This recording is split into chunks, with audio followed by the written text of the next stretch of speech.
This is Romeo and Juliet, Act 1, Scene 2. Takes place on a street.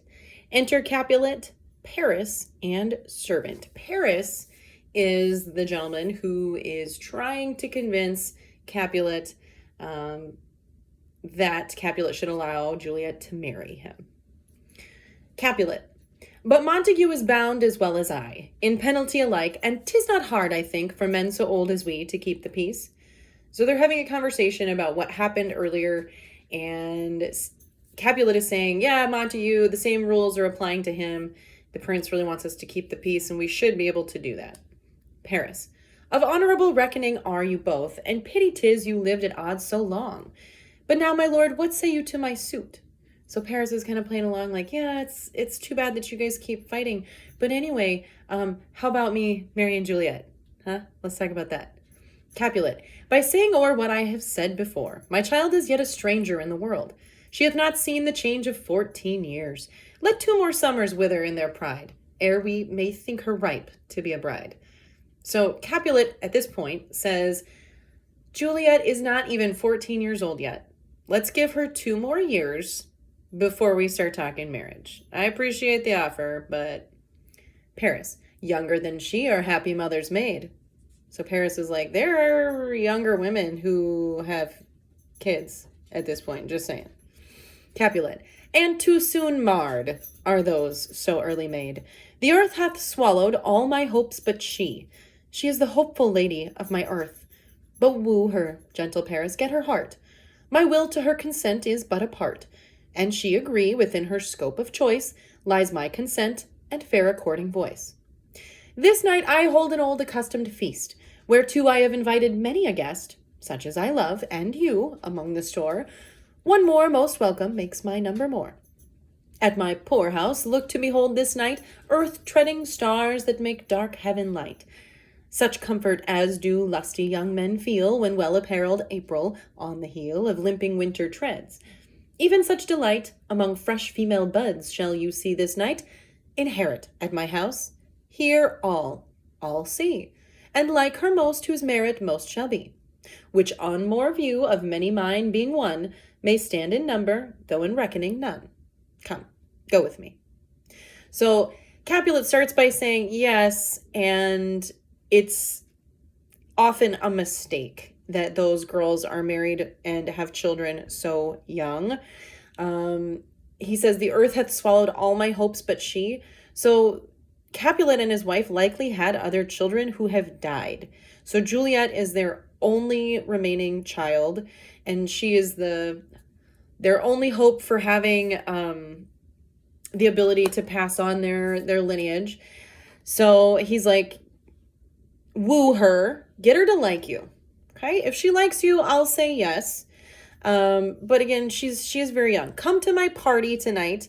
There's going to be lots of ladies there. You're still very young. Have yourself a good time. Let's go. To servant, giving a paper. So Capulet turns to the servant and he gives him something.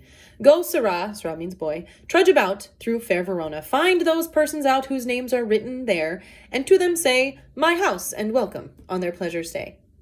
So he's given the servant a sheet of paper, and it's got a list of people's names on it that he wants to invite to the party. So the servant's job is to go find those people and tell them that Capulet's throwing this big rager. Servant, find them out whose names are written here. It is written that the shoemaker should meddle with his yard, and the tailor with his last, the fisher with his pencil, and the painter with its nets. But I am sent to find those persons whose names are here writ, and can never find what names the writing person hath here writ. I must go to the learned in good time. So he's kind of getting his things mixed up. He's mixing up what the shoemaker needs with what the tailor needs, and what the fisher needs with what the painter needs. And basically what he's getting at is, he asked me to find the names on this list, but I can't do that. He can't read. Servants of the time would likely have not had any education outside of their own homes, and those that were able to read would have been taught by parents. So this servant can't read. So this is an issue, because he's got to find the people on this list, and he doesn't know what the list says. Enter Benvolio and Romeo. So at this point, Capulet and Paris have taken off, and Benvolio and Romeo are coming down the street. as they interact with the servant. Benvolio, tut, man, one fire burns out another's burning, one pain lessened by another's anguish. Turn giddy, and be holp by backward turning. One desperate grief cures with another's languish. Take thou some new infection to thy eye, and the rank poison of the old will die. So Benvolio is saying, find another girl. He was like, find a new cause of your pain. She's causing you pain. It's probably going to cause you pain in the future. Find another one. Romeo, your plantain leaf is excellent for that. A plantain leaf would have been medicinal and maybe used as a bandage. Benvolio, for what, I pray thee? Romeo, for your broken shin. So Romeo's like, you're going to need a plantain leaf. Benvolio's like, for what? Romeo's like, for your broken shin. I'm going to break your shin. Benvolio says, why? Romeo, art thou mad? Are you crazy? Romeo, not mad, but bound more than a madman is. Shut up in prison, kept without my food, whipped and tormented, and good end, good fellow. So Romeo's being emo again, and he's going off about like, oh, my heart, I'm so tortured. Oh, hey, because the servant approaches him. Servant, good den, I pray, sir, can you read? Romeo, I, mine own fortune in my misery. Servant, perhaps you have learned it without book, but I pray, can you read anything you see? So the servant is being very literal, and Romeo is being very figurative, and the servant is not understanding what he's saying. The servant genuinely wants Romeo to read something for him, and Romeo is being dramatic. Romeo says, if I know the letters and the language. So the servant has asked him if he can read, and Romeo's still kind of being a little bit coy, I guess. He's like, yeah, I can read if I know the letters and the language. Like, don't ask me to read some foreign language that I don't know. And the servant still doesn't really understand what he's getting at. Servant says, ye say honestly, rest you merry. So he's like, oh, you're honest, I'm going to leave. Romeo says, stay, fellow, I can read. Reads. Signor Martino and his wife and daughters, County Anselme and his beauteous sisters, the lady widow of Vitravio, Signor Placentio and his lovely nieces, Mercutio and his brother Valentine, mine uncle Capulet, his wife, and daughters, my fair niece Rosaline, Livia, Signor Valentino and his cousin Tybalt, Lucio, and the lively Helena. A fair assembly, whither should they come? So he reads this list of the guests, one of whom is Mercutio, who is Romeo's best friend. Remember, he's not of either of the houses. And in this list is the name of the girl that Romeo really likes. So Romeo's asking the servant, where should they go for this party? Servant, up. Romeo, whither? Servant, to supper, to our house. Romeo, whose house? Servant, my master's. Romeo, indeed, I should have asked you that before. So they're still kind of having this confusing conversation. Romeo's trying to figure out where it is, and the servant kind of just assumes that Romeo knows who his master is, and he hasn't given the name Capulet yet. Servant, now I'll tell you without asking. My master is the great rich Capulet, and if you be not of the house of Montague, I pray, come and crush a cup of wine. Rest you merry. So the servant says, because he doesn't know that Romeo is a Montague, he's like, the party's at Capulet's house, and if you're not a Montague, come on up to the party. Come crush a cup of wine. Rest you merry. See you later. He exits.